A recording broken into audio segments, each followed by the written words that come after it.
Folklore Stock Suantraí Íosa, where we're looking at the readings for tomorrow, Saturday.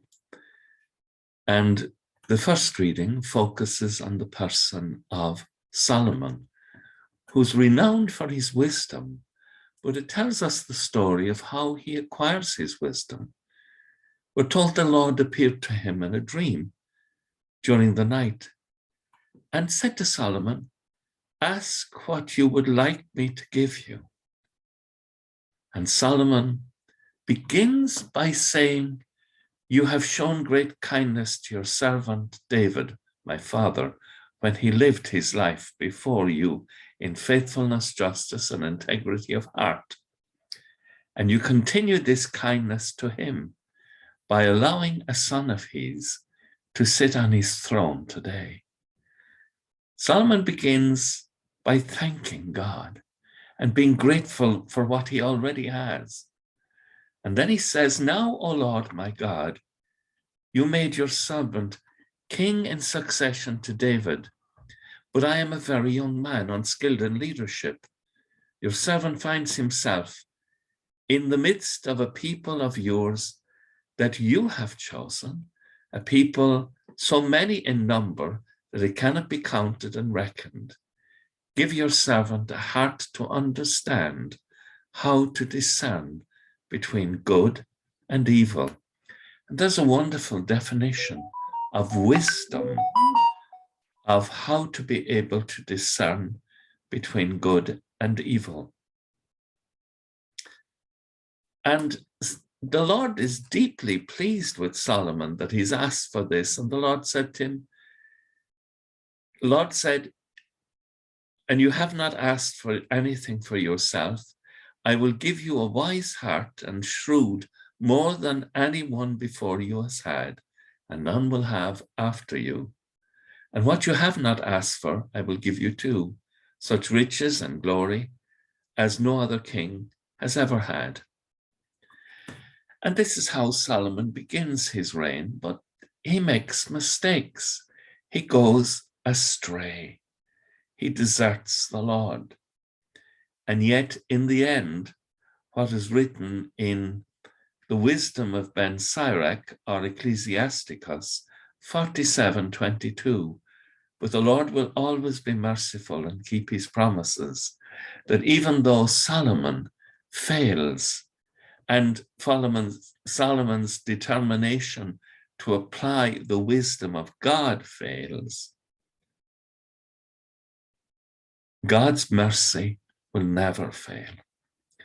And so the psalm reminds us, how can the young remain sinless? By obeying your word, O Lord. Now the gospel is beautiful, taken from Mark chapter 6.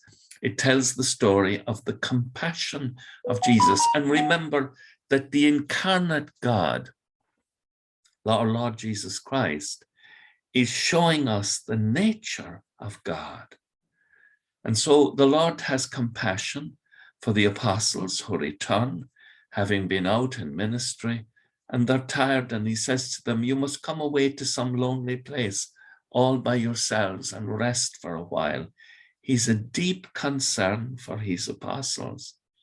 And so they set out on a boat, but where he sets out to, the people are there before him. And as he steps ashore, he equally has compassion for the crowd. There's this beautiful line in which he describes them as sheep without a shepherd. And so he sets himself to teach them at some length. We see that God and the compassion of God meets people where they are.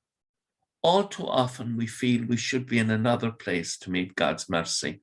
We are sinful, we've made a mistake, we've said the wrong thing, we've caused hurt and pain, and we feel we are far from the mercy of God.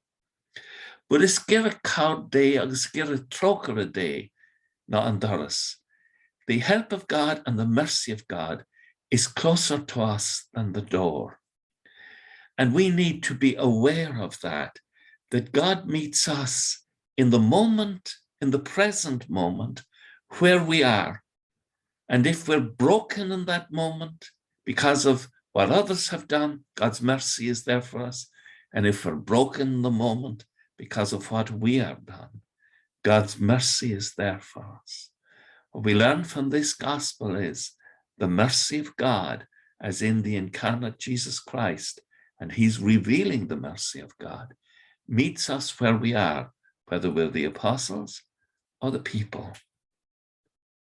God's compassion is closer to you than the door in the room where you're watching this video.